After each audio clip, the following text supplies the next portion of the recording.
又戴冷帽啊，係咪啊？好，我哋係咪開始啦？呢度可以。咁我哋會有 Facebook 咧，都會直播嘅，好嘛？好，你繼續入嚟先，攞嘅入嚟坐。係啦，入嚟啊！係，應該仲可以坐埋呢兩個位。前面都仲有兩個位，係啦，坐埋呢度啱啱好啦。好，喂，咁我開始啦噃。好，咁咧就俾啲掌聲大家先嚇，係啦。咁啊，多謝大家出席我哋今日嘅2月6號嘅例會先。係。咁咧就知唔知嚟緊係咩節日啊？過年喎，係咪啊？係啦。咁啊，過年你哋有咩做啊？大清潔，幾時開始做清潔？清潔咗啦，係咪啊？哇！你自己做定係屋企人幫你做清潔啊？屋企人做啦。係啦，屋企人做係咪啊？我邊有本事做啊？係，我都屋企人做㗎。係啦，咁啊，如果有屋企人咧，就可以幫你做下清潔咧，就叫佢哋好唔好啊？唔好自己去做啦，太辛苦你哋啦嚇。咁啊，抹少少好㗎啦嚇，好冇？咁另外咧，新年會唔會去拜年嗰啲㗎？有。會㗎，最遠去到邊度啊？哇！去到邊度啊？使唔使？將軍澳啊！哇！我都有個親戚喺將軍澳啊，好遠啊，要搭好耐車先去到啊，係咪啊？1個鐘頭零3個字。1個鐘頭零3個字，你而家已經計算到啦，咁犀利啊！係啊，嗰陣時未有西鐵啊嘛。嚇！嗰陣時未有西鐵。哦，咁樣樣。搭巴士嗰啲啊。哦，1個鐘頭3個字，哇！諗起都好驚啊！搭巴士哇！轉嚟轉去都好煩，不過而家搭地鐵咧，你都要有位坐先得啊！冇位坐都唔知企幾耐啊，係咪啊？係啦，咁係啦，今日咧最主要都係想同大家拜個早年嘅，咁我喺呢度祝大家咧身體健康、新年愉快、龍馬精神，係啦。今年係咩年啊？係啦，所以龍馬精神好重要啦。咁啊，祝大家咧心想事成喎嚇，係啦。最緊要你身體健康。係啦，身體健康最重要嘅，非常之好。咁啊嗱，我哋機構咧有一個活動，呢個咩嚟嘅先？睇唔到。睇唔到，睇下有冇人睇到，考下你哋。有人講到籌款兩個字喎，係咩嚟㗎？1人1利是係咪啊？係啦，我哋有1人1利是籌款。係啦，咁1人1利是籌款咧，我哋而家喺中心咧，我哋有個捐款箱擺咗喺度嘅，係啦。咁你哋嚟緊咧，如果咧新年啊有興趣咧過嚟咧，封啲利是唔好封俾我哋職員，我哋唔收得㗎噃。但係我哋有個籌款箱，我哋會支持咧人間有愛嘅支援計劃。咁如果大家有時間，可以喺2月1號開始咗啦，去到26年嘅3月6號咧，呢段期間你哋都有興趣，有啲閒錢啊就捐少少都得嘅嚇，咁樣象徵式就得㗎啦，咁樣。咁希望大家都多多支持下啦，咁樣嘅。好，我最主要係宣傳呢一個活動啦。咁另外大家都知啦，我哋嘔到嗰度咧，1月1號開始，其實我就停咗呢個計劃㗎啦，咁樣。咁亦都多謝我哋咁多老友記咁多年去參與啦。如果未換禮物嘅老友記咧，記住過嚟換禮物喎。我哋有好長時間嘅，去到3月31號前。大家都依然可以過嚟換禮物嘅，好唔好啊？係啦，唔緊要唔緊要，誒仲有冇位可以坐？今日好多人啊，好犀利，坐滿啦！因為今日知道我哋有姑娘過嚟講一啲大家好有興趣聽嘅主題，所以就即刻坐咗喺度話。咁一陣間先講賣個關子先。係，咁另外咧又要提下大家少少嘢先嚇，唔好介意姑娘好沉氣。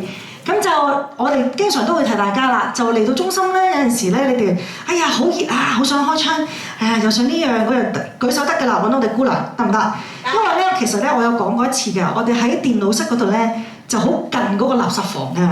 咁啊如果萬一你開咗窗，我哋隻眼又睇唔到個窗開咗，咁啲老鼠就會走入嚟㗎咯喎，哇就好得人驚啦係嘛？咁所以請大家唔好開窗啦。有啲咩揾我哋姑娘？如果真係太凍，我哋可以調校少少溫度嘅，好唔好啊？係啦，咁樣。另外咧就係我哋嘅洗手盆啦。咁啊留意啦，喺洗手盆咧，我哋係個去水格咧，大家就唔好倒啲殘渣落去咯，係啦。萬一你真係倒啲茶葉攞翻走，就掟翻垃圾桶就得㗎啦，係啦。咁就可以即係愛護我哋中心啦，保護個環境啦，係啦。咁另外我知道啲老友記咧就好中意咧，有冇位坐啊？再加多張凳俾你先，多謝支持喎嚇，係啦。咁就好多老友記都中意睇報紙嘅喎，但係你哋每次咧一人睇幾多份㗎？一份，係啦，一人一份嘅啫。咁啊睇完你份報紙咧就擺翻原位，咁呢個都係提醒大家啦嚇。好，同埋如果啲凳啊，我有陣時好擔心你哋咧，啲老友記好好㗎，姑娘我幫你搬凳啦，咁我又唔想你哋搬喎，因為驚你哋整親啊嚇。如果真係需要搬凳嗰啲咧，可以揾我哋姑娘幫手嘅，我哋就幫你搬翻啲凳，係啦，就唔好整親自己咁樣咯。另外再提大家就係例如有陣時你哋報咗名活動咧，真係出席唔到咧，就麻煩大家早啲通知我哋，好嘛？因為有陣時我哋啲後備名單有啲老友記咧都好想參加嘅，咁但係可能就係因為你報咗名，但係冇通知我哋姑娘，我哋又唔知道咧，就喺度等咗你好耐都冇人嚟喎，知唔知啊？咁我知道咧，有啲老友記好好噶，放假會同我哋請假，呢段期間咧我唔參加活動啊咁樣。或者報咗名佢去唔到，佢都會主動同我哋講一聲咁樣嘅。咁所以呢個都提醒大家啦，咁樣。咁如果活動真係開始咗20分鐘啦，都差唔多成5個鐘啦，係啦，咁啊請大家都唔好入去啦，因為會影響個活動進行啦。咁樣係咪啲熱啊，姑娘？OK， 係咪有少少熱啊？會唔會有啲焗啊？你哋會唔會？冇 OK 嘛？哦 OK， 焗定係會？唔焗係啦，係啦。咁如果真係好焗就出聲喎嚇，咁樣咯。好。咁就咧我唔講太多嘢住，但我講之前咧，我知道我哋個嘉賓嘅，咁係嚟自於新家園協會嘅劉姑娘係咪？咁咧佢今日好好帶埋2位同事過嚟嘅，咁就會同我哋講一啲內地一啲養老嘅一啲計劃嘅嘢啦。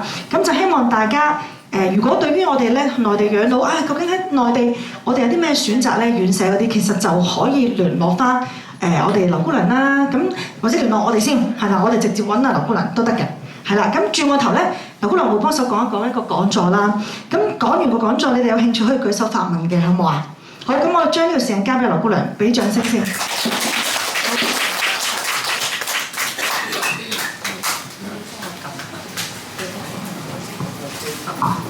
大家好，咁我係嚟自新家園協會廣東計劃嘅項目經理劉姑娘啦。咁今日最主要就係同大家講一講跨境安老服務嘅，係啦。咁我哋今日咧，就一共係有4個議題啦。第一個咧就係廣東計劃同綜援長者廣東省養老計劃。咁其實係乜嘢嚟咧？咁樣係啦。咁大家而家其實有冇攞開一啲嘅生果金㗎？有。係啦，長者生活津貼咧？係啦，跟住咁仲有綜援金咧？咁3樣可唔可以一齊拎㗎？唔可以。係啦，唔可以嘅。咁翻到廣東可唔可以拎咧？咁啊可以。係可以嘅，係啦。咁呢個係啦。廣東計劃咧就係屬於香港公共福利金計劃啦。咁其實咧，就係由社會福利署嗰邊去負責審查同埋發放津貼嘅。咁就係專門為一啲咧移居咗去廣東嘅香港長者咧，就可以繼續去提供翻呢個嘅現金津貼啦。咁樣，咁廣東計劃就有2種，第一種咧就係高齡津貼，就係我哋俗稱嘅生果金啦。咁生果金咧要幾多歲可以拎啊？70。係啦，70。咁使唔使入息同埋資產審查㗎？係啦，唔使。哇，好醒目啊嚇！跟住咁就係由2025年嘅2月1號開始，就係每個月咧就1640蚊嘅。咁呢個係生果金。咁翻到廣東都係可以拎嘅，係啦。咁第二個啦就係長者生活津貼啦。咁長者生活津貼可以幾多歲拎啊？65。係啦，65啦。咁要唔要入息同埋資產審查啊？係啦，就要嘅。咁單身人士啦，個資產咧就406000啦，跟住咁入息咧就10770嘅。咁而夫婦嘅話咧就個資產咧就616000，咁入息咧就16440嘅。咁而家嘅金額係幾多啊？而家嘅金額長者生活津貼大家記唔記得啊？4250。係啦，4250啊。咁呢個亦都係翻到廣東都係可以拎嘅，係啦。咁而第3個啦就係綜援長者援助金啦。咁呢個就係要亦都係翻到廣東嘅綜援長者啦，都係可以繼續去拎呢個綜援嘅援助金。咁其中咧就係要65歲或以上嘅香港永久居民。咁而喺申請之前咧，要喺香港拎夠1年嘅綜援嘅。咁如果喺香港未拎夠1年綜援咧，就暫時係唔可以翻去廣東居住先嘅，一定要拎夠1年綜援先可以翻去啦。咁而由2025年2月1號開始啦，健全嘅單身長者咧，每個月都係4250蚊。咁如果係有一啲嘅傷殘津貼咧，嗰啲都係有嘅，係啦，即係佢4250蚊。咁如果佢嗰個身體狀況有醫生紙評估咗係有 CA-Ray 啊或者係點樣嘅話咧，其實個津貼咧都會應翻嗰個傷殘程度會俾翻嘅。咁所以其實係會比4250蚊高咯，係啦。咁而家單身人士個案啦，資產就係個限額就54000，咁家庭個案就係81000嘅。咁有咩限制啊？大家其實而家拎緊嘅多數都係香港嘅呢邊嘅福利金啦。咁如果係長者生活津貼，咁每年要喺香港住夠幾多日啊？大家記唔記得？60日。係啦，60日。咁如果攞廣東計劃咧，就喺廣東住60日啦。咁就唔使翻香港㗎啦，係啦，即係但係可以睇醫生嗰啲，咁你隨時可以翻嘅，即係只要係喺廣東住夠60日，咁就 OK 㗎啦。咁而綜援嘅話咧，就係如果攞香港綜援金啦，就喺香港呢度住夠180日啦。咁如果翻廣東嘅話咧，就喺廣東住180日，係啦，即係個條件就係咁樣啦。咁另外咧就係唔可以係公屋租約上嘅住戶，意思即係咩啊？即係如果係自己住一間公屋喺香港，咁如果翻到廣東住嘅話咧，間公屋咧就要俾翻政府噶啦，係啦。咁如果係同屋企人住嘅話咧，咁間公屋咧就要除名咯，係啦，就只可以見屋企人係戶主啦，係啦。咁另外第4樣啦，就係喺付款年度內啦，入獄或者被羈留嘅記錄就唔可以超過29日。咁呢個同香港嘅要求都係一樣嘅啫，即係喺香港住嘅要求都係一樣。咁仲有就係長者生活津貼同埋綜援金都有一個入息同埋資產嘅審查嘅，係啦。咁要點樣申請啊？咁如果係生果金或者長者生活津貼，咁就第一個係啦，廣東計劃申請方法。咁如果要去申請廣東計劃咧，就要去上水廣場21樓，係啦，就上水廣場21樓。咁所以如果在座嘅老友記咧，想翻廣東嗰邊去長期居住，我講嘅長期居住係半年或以上啦嚇。跟住咧，咁啊最好咧都係去上水廣場轉一轉自己嘅福利金先，因為點解咧？如果喺香港住唔夠60日咧，係要扣錢嘅。係啦，咁所以即係如果翻咗廣東住啊，跟住可能喺香港變得住得1個月到咁樣，其實就要扣錢㗎啦。咁所以如果大家係要翻廣東住嘅話咧，長期半年或以上就記得要去轉一轉啦，係啦。咁而綜援金咧就係喺當區嘅，咁呢度係咩村啊？係啦，咁附近嘅社會保障辦事處喺邊度啊？大橋街市係啦，跟住咁係咁嘅時候咧，咁如果翻廣東養老嘅綜援長者咧，就要去社會保障辦事處，即係當區嘅，就呢度附近嘅社會保障辦事處嗰度去申請啦，就亦都係要轉一轉咯。只要係翻去半年或以上，都記得要去辦咗呢個手續先啦，係啦。咁而我哋香港長者喺廣東省養老嘅現況咧，其實係截至到去2024年中啦，咁就已經係有10萬名65歲或以上嘅香港長者咧，就住喺廣東省入邊㗎啦。咁而拎緊廣東計劃嘅，大家可以見到啦，就長者生活津貼嘅最多啦，就佔到66% 嘅。咁生果金就係32啦，咁綜援金就係2% 嘅啫。咁而我哋大多數嘅老友記會住喺邊度咧？咁就係第一就係深圳啦，深圳係最多嘅，係啦。咁第二就廣州，第3就東莞，第4係中山，第5就係佛山，第6就係惠州。咁呢幾個城市加埋都超過80%㗎啦。咁而我哋新家園咧，其實咧就大家如果真係有老友記翻咗去廣東住啦，申請咗廣東計劃之後咧，咁其實我哋新家園係做啲乜嘢咧？就係我哋新家園就係2021年4月1號開始啦，就獲社會福利署委託去成為呢個廣東計劃同埋綜援長者廣東省養老計劃嘅代理機構，咁就係專門幫呢啲翻咗去廣東養老嘅老友記咧，去續期佢哋嘅福利金，係啦，即係你喺香港住就3年要續一次啊嘛，係咪？跟住咁，但係翻到廣東住咧，就1年要續一次，咁我哋就專門去做呢樣嘢咯。咁而我哋新家園協會啦，就喺香港、深圳同埋廣州咧都有辦事處，咁所以咧我哋嘅老友記咧，其實咧就可以去到我哋3地嘅辦事處去揾我哋去填表啊，或者係諮詢啊，咁都得嘅。係啦，咁而呢個第2個啦，就係綜援長者入住廣東院舍試驗計劃，咁呢個係大家有冇睇報紙？有冇睇過？係幾時推出㗎？係啦，就上年10月啱政府講嘅，就係專門俾一啲嘅綜援長者咧，就拎多5000蚊，係啦，就拎多5000蚊就翻去入住指定嘅安老院，係社會福利署指定嘅安老院啦。咁而家係一共係有26間。咁其實佢係點樣呢？就係綜援長者而家大概啦，每個月連埋嗰個利是，即係我哋俗稱嘅利是啦，咁就一共係每個月有4400嘅港幣。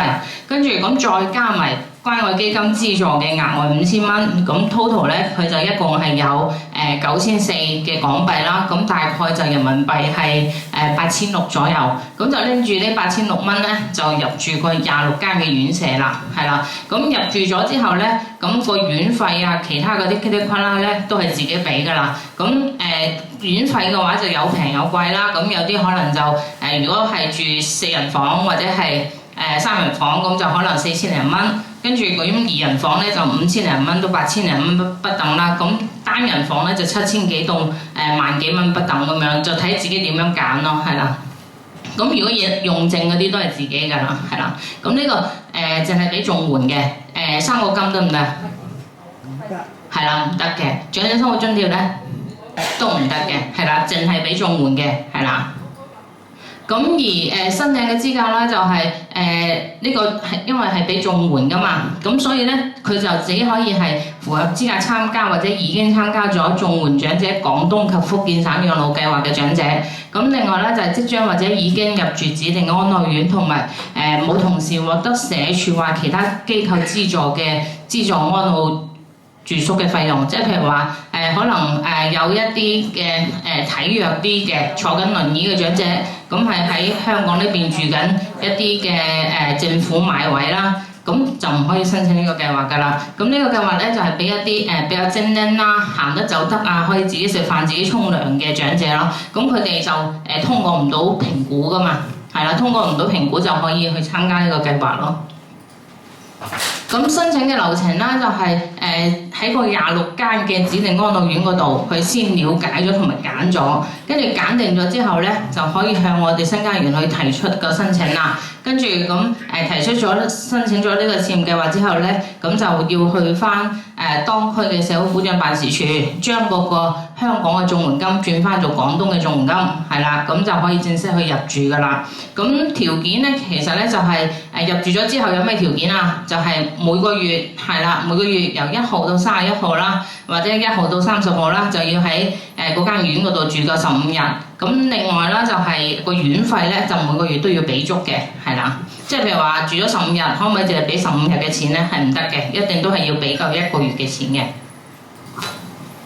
咁而第3個啦，就係廣東院舍照顧服務計劃。咁頭先講嘅，頭先我哋俾綜援嗰個啦，咁我哋簡稱係試驗計劃啦，就俾一啲精靈嘅長者啦，活力啲嘅長者。咁而呢個廣東院舍照顧服務計劃咧，其實就係俾一啲體弱嘅長者，即係俾一啲可以通過到評估嘅長者啦。係啦，咁其實咧社署由2014年開始咧就推行呢個廣東院舍照顧服務計劃啦。咁就係為一啲正在資助長期護理服務中央輪候冊輪候資助安老宿位，並且有意咧喺粵港澳大灣區內地城市養老嘅長者咧，提供多一個選擇嘅。即係意思就係話喺呢個輪候冊嗰度輪候嘅長者，佢除咗可以揀香港嘅養老院之外，佢仲可以揀內地個26間嘅養老院咁樣咯。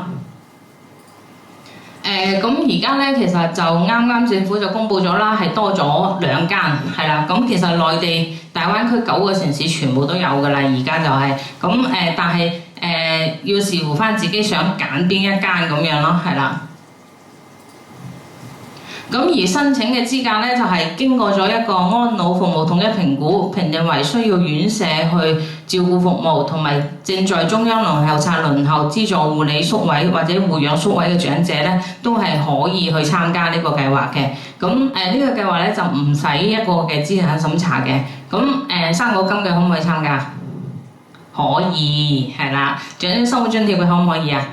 可以，係啦。綜援金嘅可唔可以啊？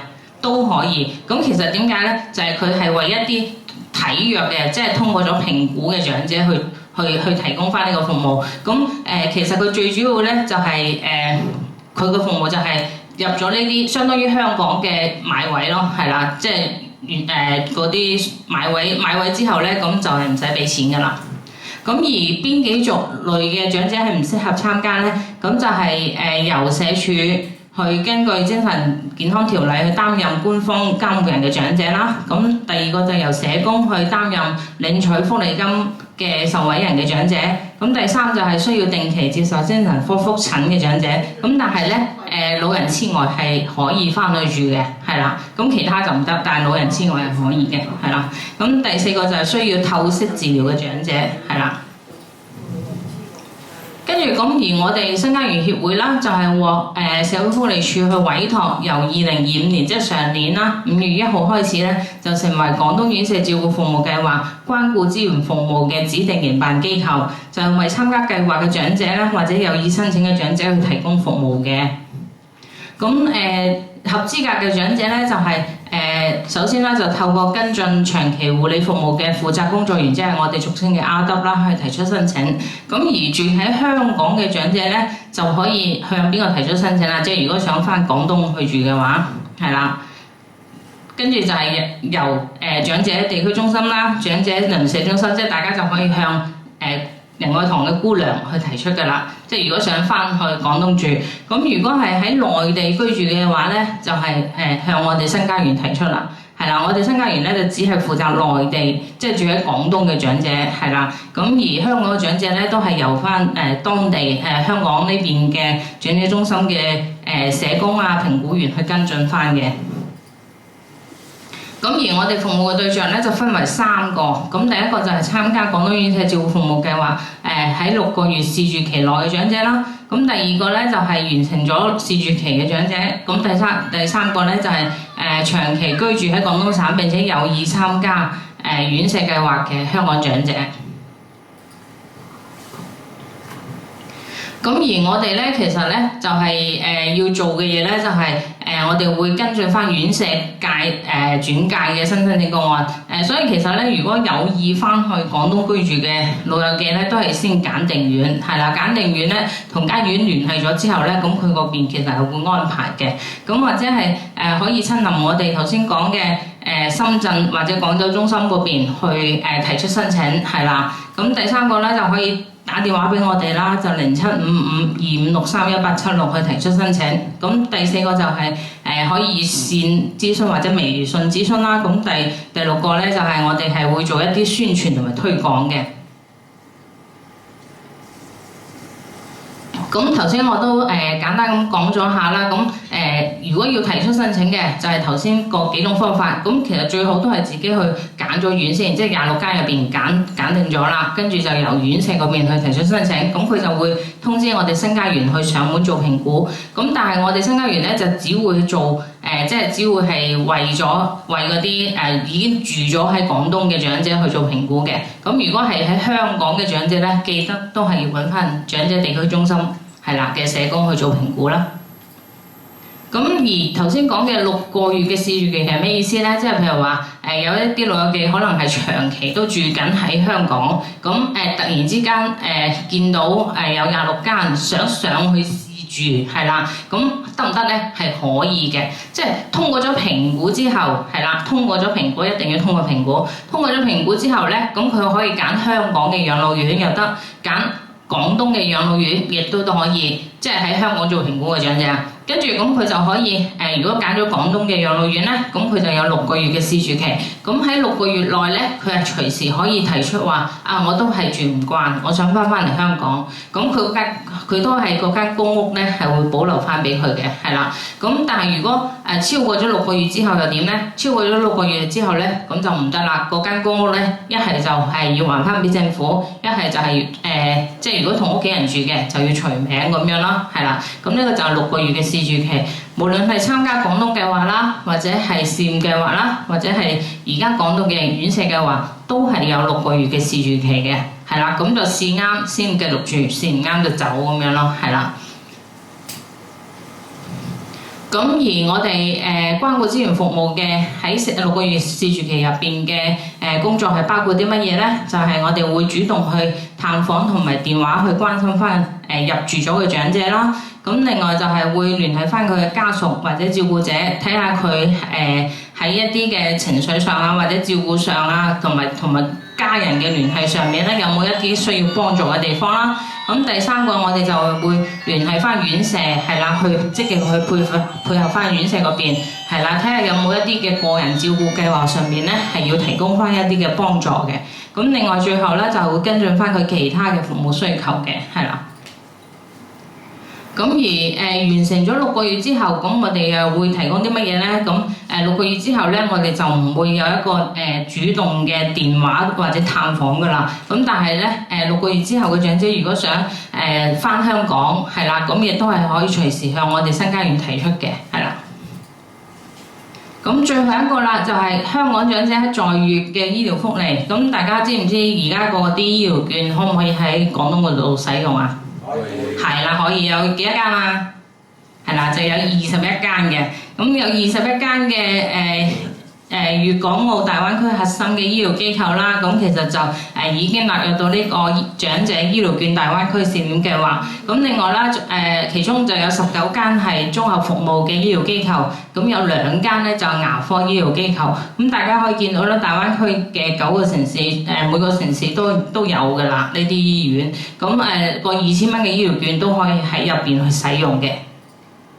咁第二個咧就係城鄉居民基本醫療保險，呢個就係我哋俗稱嘅醫保啦，即係內地醫保，係啦。咁除咗深圳之外啦，咁其實翻咗去廣東居住嘅老友記咧，其實都可以買呢個內地醫保。咁大概咧每年個費用咧就係大概700至1000蚊左右啦。咁就報銷嘅成數咧，如果係喺嗰個醫保清單藥品，即係醫保嘅藥品清單內咧，大概可以報銷到5-6成嘅。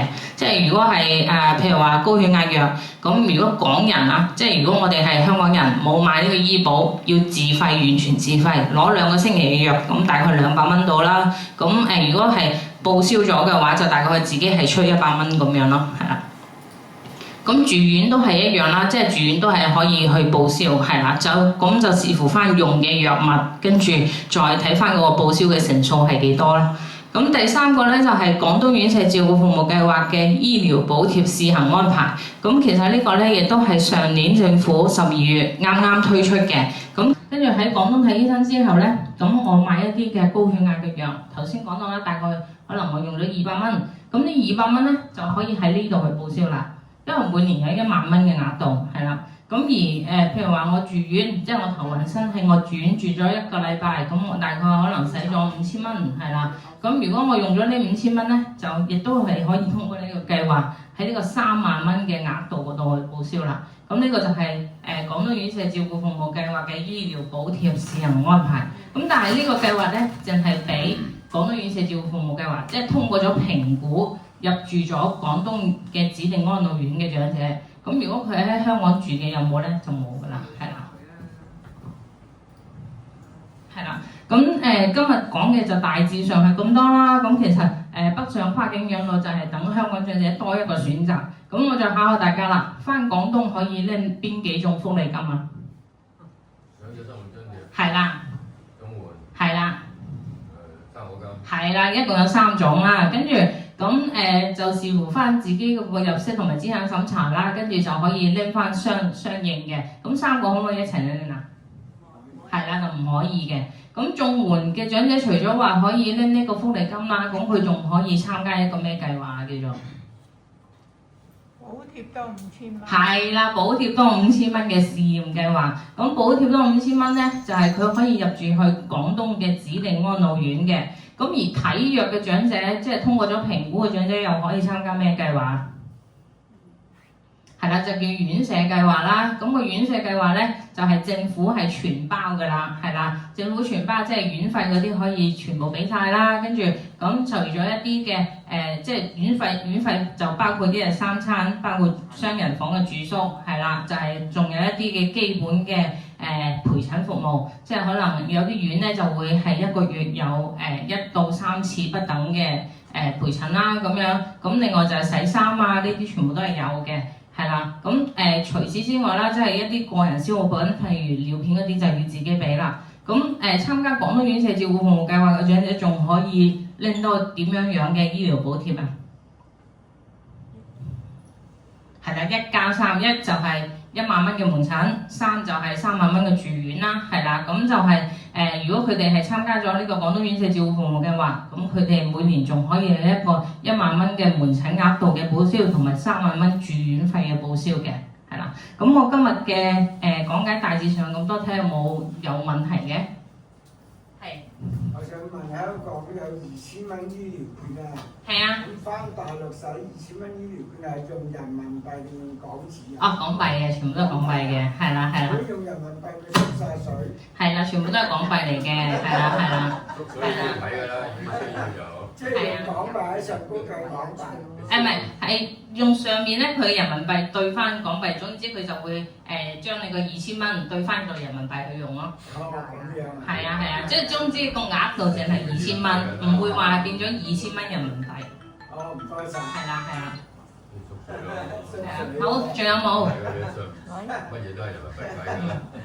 好，如果冇嘅話，我哋就今日就到呢度啦，就聽下袁姑娘。唔該曬大家。好啦，咁咧費事阻住大家，今日李生講呢個通訊咧，就講快少少啊，我哋係啦。好啦，咁多位老記早晨啊！早晨。最要快，最緊要最緊要清晰，最緊要清楚，係啦。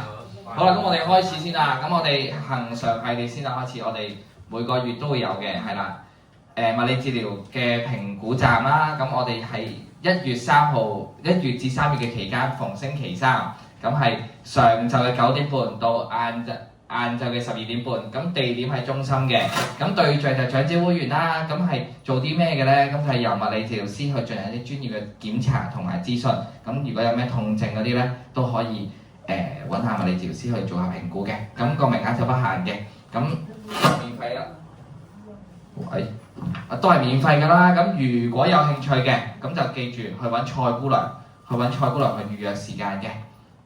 咁跟住就係資訊快遞啦。咁2月嘅呢個就係咁喺2月16號同埋23號就逢星期一上晝9點鐘到10點鐘喺月平活動室呢度係啦。咁就對象就係長者會員同埋第3齡會員。咁內容就係張姑娘就會同大家分享唔同嘅新聞啦，同埋依家發生緊嘅時事嘅。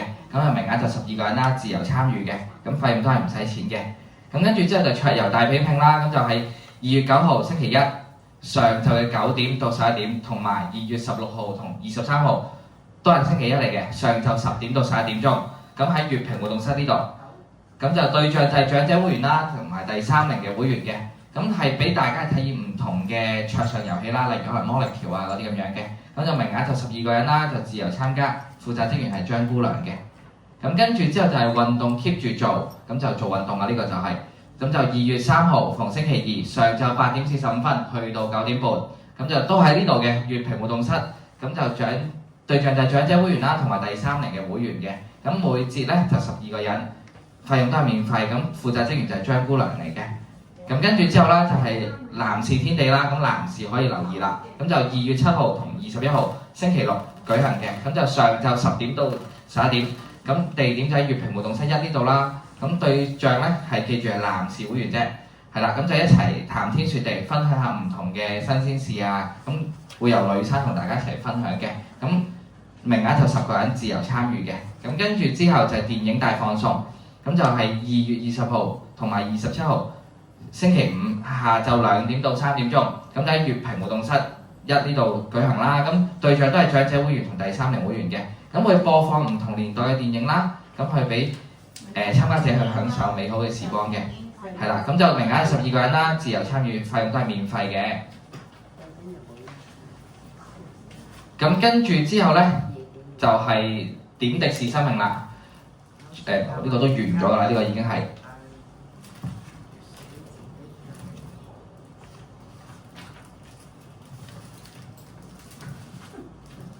好啦，咁去到樂齡好分2啊，2月嘅活動係2月6號、27號同3月6號同3月20號，同星期五嚟嘅，係啦，咁就時間就上晝11點鐘去到中午嘅12點鐘，咁就喺對面中心活動室1及2嗰度舉行啦。咁對象就係長者會員同埋第3齡會員嘅，咁係由義工帶領大家去進行一啲體感嘅互動訓練啊，咁就每節就8個人，咁就費用免費嘅，咁就有興趣報名可以揾蔡姑娘報名啦。係啦，跟住之後就係智活樂齡科技關懷樂齡科技推廣計劃樂齡出行講座。咁呢個活動咧喺2月7號星期六舉行嘅，咁就上晝10點半去到11點半。咁喺邊度舉行咧？就係中心活動室嗰邊嘅。咁對象就係長者會員同埋第3齡會員啦。咁係透過虛擬實境遊戲啊，加強長者對健康出行嘅了解。咁就戴住個眼鏡咁樣去玩遊戲嘅。咁名額就25人啦。咁就費用都係全面嘅。咁就報名日期係2月2號，咁星期一嚟嘅。咁負責職員就蔡姑娘啦。咁跟住之後就係衛生署講座癌症小百科。咁就2月10號星期2上晝10點到11點鐘，粵平活動室呢度舉行嘅。咁就對象就長者會員啦，同埋第3齡嘅會員。咁講做啲咩嘅咧？咁講解啲常見嘅癌症嘅症狀啊，討論防癌之道同埋健康生活嘅關係。咁有興趣關於癌症嘅講座咧，都可以留意下啦。咁名額就20個人，費用全免。咁就報名日期咧就係2月3號星期2嚟嘅。咁我哋今次講呢個講座嘅咧係衛生署嗰邊嘅職員嚟嘅。咁跟住之後就係電器安全教育講座，喺2月10號星期2舉行嘅，上晝11點半去到下晝嘅12點半。咁喺中心活動室1及2嗰度搞㗎啦。咁係對象長者會員同埋第3齡會員嚟嘅。咁內容咧係機電工程署嗰邊有職員過嚟啦，透過一啲生動有趣嘅故事啦同示範，同大家去表達翻電器安全嘅資訊嚟嘅。係啦，咁名額就20人啦。咁報名日期就係2月3號星期2，係啦，有興趣嘅都可以了解下嘅。咁跟住健康護理系列物理治療工作坊11，肌肉伸展工作坊1。咁喺2月11號星期3上晝10點半至到11點半去舉行嘅。咁喺粵平活動室1呢度啦。咁長者會員同埋第3齡會員嚟嘅對象係咁。活動內容係由物理治療師帶領長者去做啲運動啊，改善下大家健康嘅問題。咁名額係12人啦。咁費用都係全面嘅。咁有興趣去做下運動，跟物理治療師做運動咧，可以留意下啦。咁跟住之後就係服務質素標準4。咁喺2月11日星期3舉行嘅，下晝2點半到3點半。咁喺粵平活動室1呢度。咁係對象就係長者會員同埋第3齡嘅會員嚟嘅。咁分享翻服務質素嘅標準啦。咁名額係20人，有興趣嘅咧可以喺2月4日星期3度報名嘅。咁跟住之後就係劉姑娘嘅動手指琴啊，1至3月啦。咁活動日期就係2月13、2月20、27同埋3月13、20同埋27。咁就逢星期5舉行嘅。咁就上晝9點鐘去到10點鐘。咁地點喺邊度咧？咁地點兩邊活動室都有嘅。咁喺呢邊粵平活動室1啦，同埋中心對面活動室1及2都會有嘅。咁到時如果有興趣報名就要留意翻個地方喺邊度啦。咁對象係長者會員同埋第3齡會員嘅。咁內容就係學習利用手指琴同埋練習啦，同埋彈奏呢啲流行曲嘅。咁名額就8個，咁費用都係全面嘅。咁有興趣咧都可以報名嘅。跟住之後智活樂齡科技關懷樂齡科技推廣計劃樂齡家居講座。咁係2月13號星期5上晝10點至到11點半舉行。係啦，地點就係中心活動室1及2。咁對象就係長者會員同埋第3齡嘅會員嚟嘅。咁係會介紹翻啲智能家居嘅資訊啦，有助長者提升翻生活質素同埋便利性嘅。咁名額就25人啦，費用免費。咁報名日期就2月5日星期4嚟嘅。咁我哋今次呢個活動咧係同賽馬會 A+ 呢個機構合作嘅。咁跟住之後就心靈同行2至3月。咁舉行日期咧就係2月14同埋28號，3月14及28號逢星期6舉行嘅。咁時間就係上晝11點鐘去到中午嘅12點。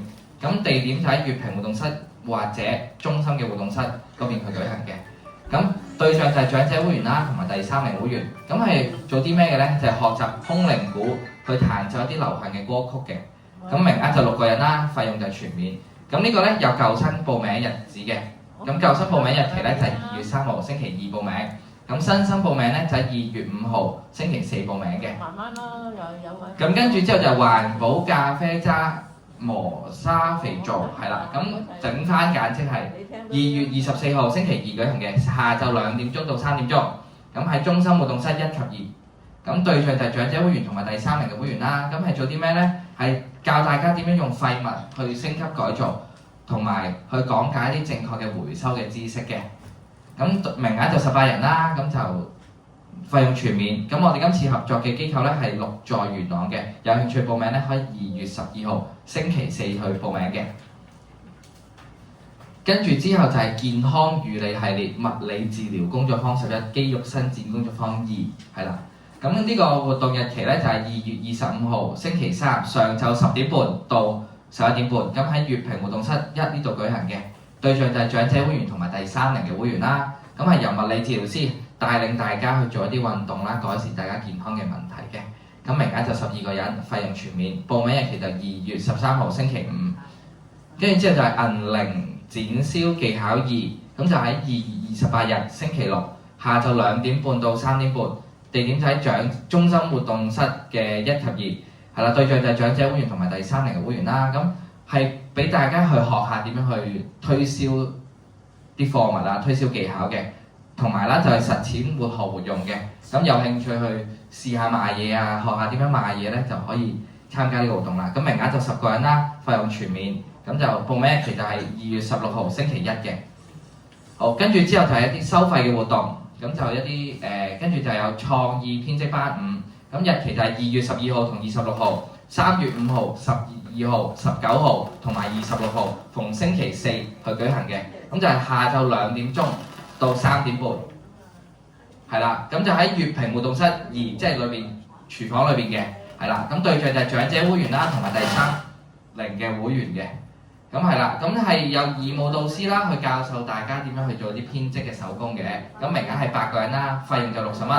咁舊生報名日期咧，留意啦，係2月2日星期1嚟嘅。咁新生報名日期咧就係2月3號星期2嚟嘅。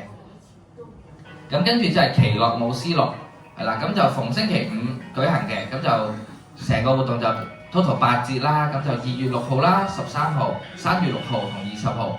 就中午12點去到下晝嘅1點嘅，咁係林師傅教授嘅。咁跟住2月20號同2月27號、3月13號同27號咧，中午12點到下晝1點咧，係一個自由練習嘅時間嚟嘅。咁地點就係粵平活動室1呢度啦。咁對象就係長者會員同埋第三齡嘅會員嚟嘅。咁係教授翻一啲舞獅嘅技巧啦，鍛鍊體能啦。當中亦都包括一啲鼓樂嘅運用。咁名額就10個人。係啦，費用就80蚊，一共8堂嘅。咁留意翻舊生報名日期咧，就係1月29日星期4。咁新生嘅報名日期咧，就2月2日星期1嚟嘅。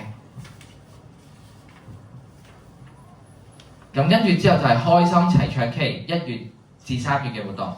係啦，咁就日期就係2月6號啦、13號、20號同埋27號，逢星期5去舉行嘅。咁下晝1點半到4點半啦。地點就係中心活動室1及2，咁對象就係長者會員同埋第三齡嘅會員，咁內容就係體驗翻唱 K 嘅樂趣同埋交流啦。咁名額就20個人就係演唱者同埋10個人嘅觀賞者嘅，每次嘅費用都係5蚊。咁報名日期咧就係上晝9點正，即係每個星期5嘅上晝9點正就開始報名㗎啦。咁參與形式咧就自由參與，先到先得。咁唱歌嘅次序咧係按住會員買飛嘅次序而定嘅。咁記住啦，演唱者可以自行決定佩唔佩戴口罩啦。咁亦都演唱者咧可以唱2首歌，多出嘅時間咧就會用抽籤去決定嘅。咁跟住之後就係馬上賀新春，咁就日期就係2月10號星期2舉行嘅，下晝2點3去到3點3，咁喺中心活動室1及2嗰度舉行。咁對象就係長者會員同埋第三齡嘅會員啦。咁做啲咩嘅咧？係製作一啲新春嘅小手工、遊戲同埋送上一啲福袋俾大家嘅，咁一同感受翻節日嘅氣氛嘅。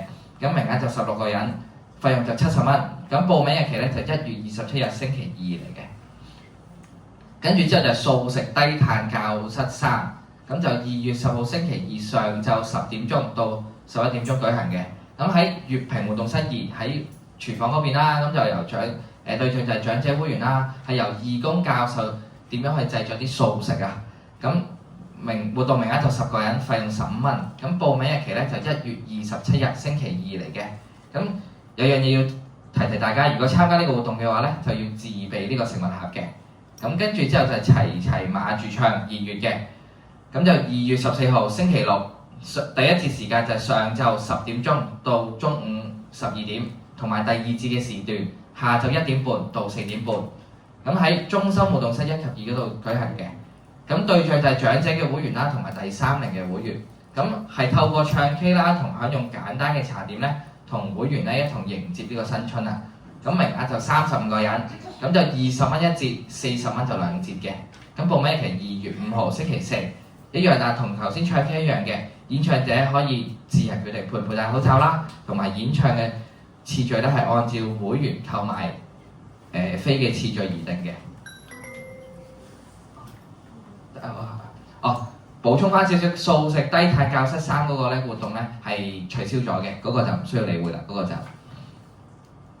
跟住馬到功成行大運2026呢個活動咧，咁就已經full咗啦，滿咗額啦已經係啦。咁我呢度都唔多講呢個活動啦，係啦。咁如果報咗名嘅朋友仔咧，咁記住根據翻通訊嘅時間到時去翻活動就 OK 啦。咁跟住之後就手機學習班3。咁就係2月27號啦、3月6號、13號同埋20號星期五舉行嘅，咁就下晝2點半去到3點半，地點就喺粵平活動室2，咁對象就係長者會員同埋第30嘅會員嘅，咁係教授翻手機嘅應用程式小紅書，咁係名額就8個人啦，費用就40蚊，咁有興趣報名嘅朋友仔咧，咁就喺2月9日報名，星期一嚟嘅，咁。義工服務咧，我就交翻俾我哋嘅義工去負責翻啦。唔該，早晨啊，咁多位老友記，我係叫子懷，由我去報告義工服務嘅。第一個咧就係醫健康專員10月至到3月嘅，日期咧就係2月2號、9號同埋23號嘅星期一，跟住咧就係3月6號、13號同埋27號嘅星期五，時間咧就係上晝9點至到11點嘅星期一。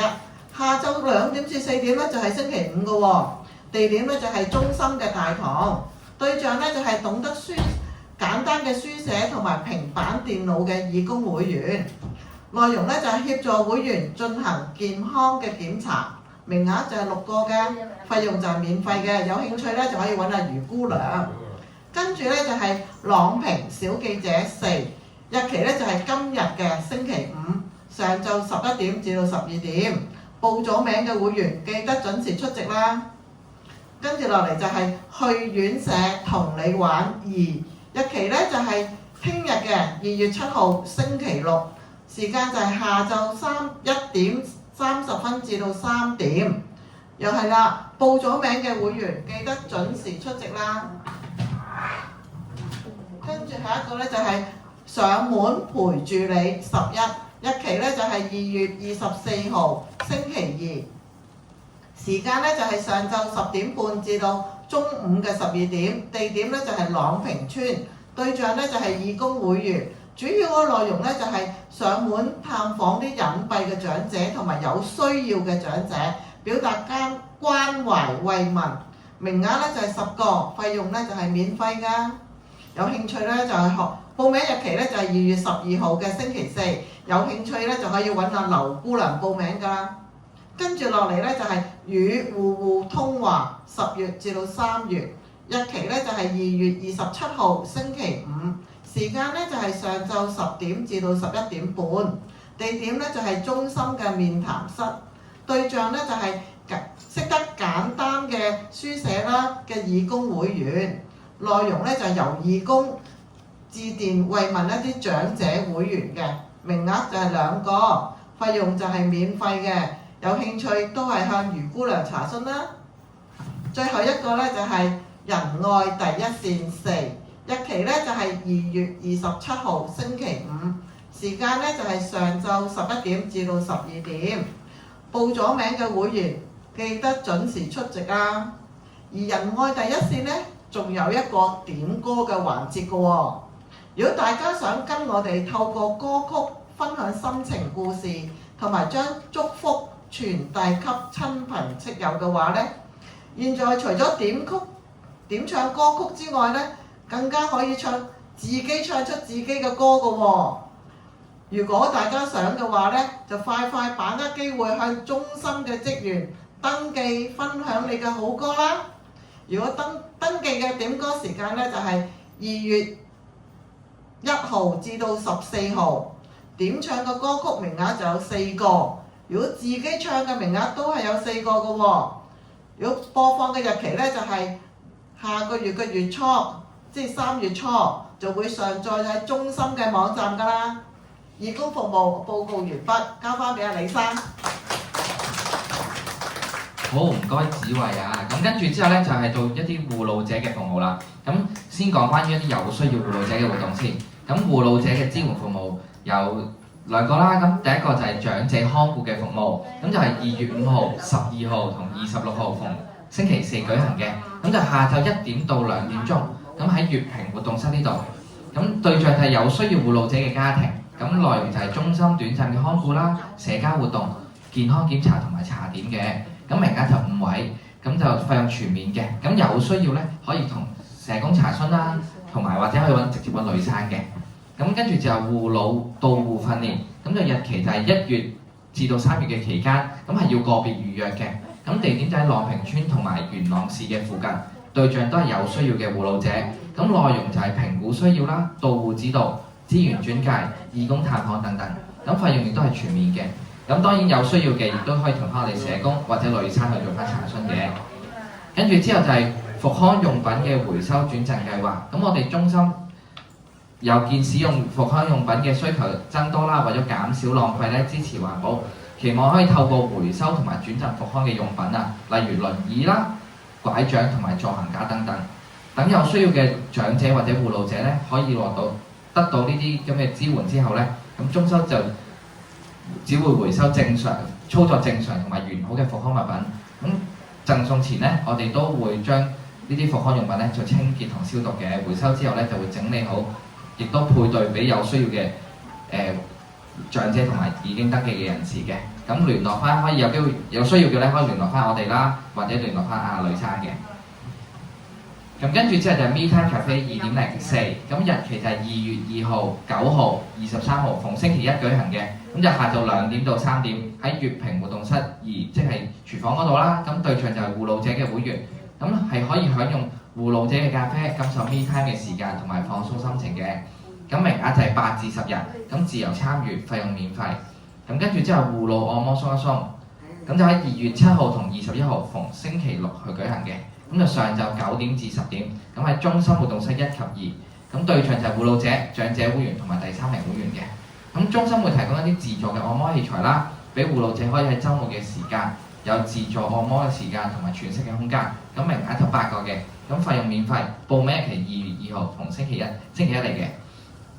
跟住就戶外速遞4，咁就2月11號星期3，咁上晝10點半去到11點半，咁地點就喺朗屏村同埋元朗區嘅，對象係有需要護老者嘅家庭，咁會做定期嘅探訪同埋關顧護老者同給予相關嘅資訊啦。咁名額就10個嘅，咁義工咧可以喺2月3號報名，名額就6位，咁我哋探訪嘅人數咧就係10位嘅。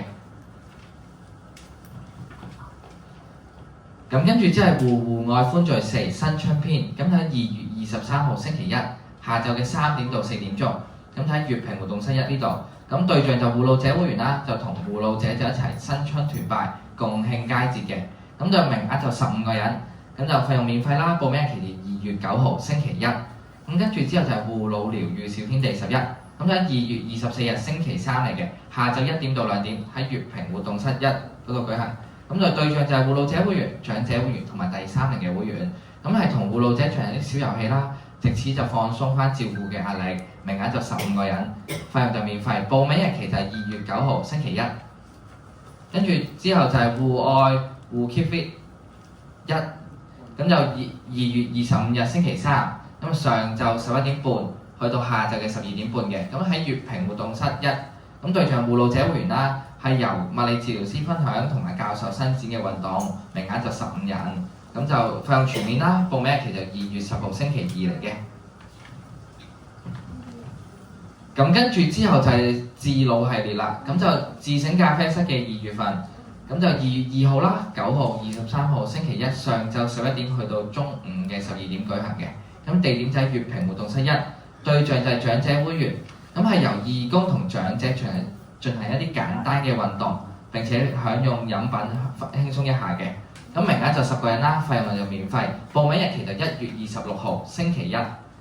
跟住就自醒目認知障礙友善知多點，2月3號星期二上晝10點到11點鐘舉行，喺中心活動室1及2。咁對象就長者會員、護老者會員同埋第3齡會員。咁就分享翻認知障礙症同埋認知友善嘅資訊。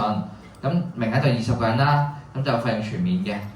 咁跟住之後認知檢測，咁就喺2月5號、12號、26號星期四下晝2點至5點期間。咁具體時間咧係會同個別嘅參加者咧係再預約嘅。咁喺中心度舉行啦。咁對象就係有記憶困難嘅長者，會由職業治療師去提供評估啦、測試認知嘅能力嘅。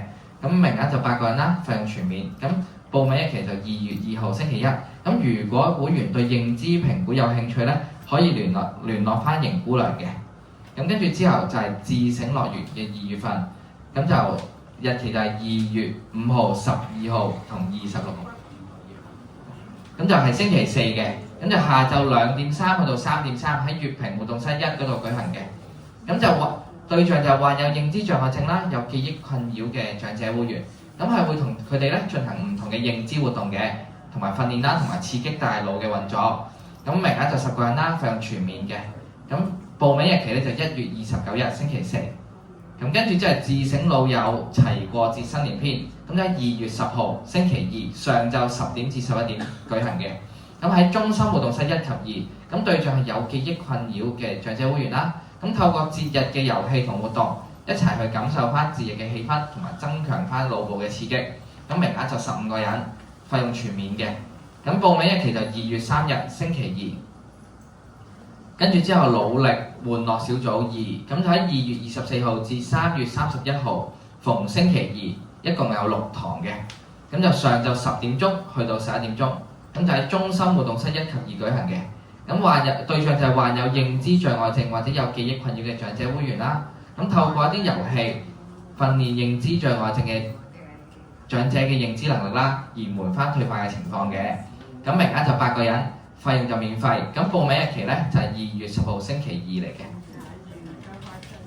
好啦，咁跟住之後有啲同大家健康相關嘅服務啦。咁係啲護士嘅服務嘅，互相照應。咁我哋會有心電圖嘅測試。咁喺2月4號星期三上晝9點至到11點鐘，咁就報名時就會安排翻個時段㗎啦。咁地點咧就喺中心嘅面談室，對象就係長者會員同埋第3齡會員，咁就協助進行心電圖嘅測試同埋健康嘅諮詢嘅，名額就10個，費用就每次10蚊。咁報名日期就1月27日星期二。咁跟住之後就係骨質密度嘅測試，咁喺2月11號星期三上晝9點鐘去到11點鐘。咁報名時咧亦都會安排翻時段俾你哋嘅。咁地點就係中心面談室啦，對象係長者會員同埋第3齡嘅會員，內容係協助進行骨質密度嘅檢測同埋健康嘅諮詢，名額10人，同埋費用都係每次10蚊嘅。報名日期1月27日星期二。跟住之後係身體成分測試，咁就喺2月25日星期三上晝9點至11點，都係一樣啦。報名嘅時候會安排翻時段俾大家嘅。咁地點就係中心嘅大堂啦，對象就係長者會員同埋第3齡嘅會員嘅。咁係會同大家做呢個身體成分分析嘅測試，咁完成咗之後咧，就會有一份分析嘅報告。咁名額就10個啦，咁費用就每次10蚊。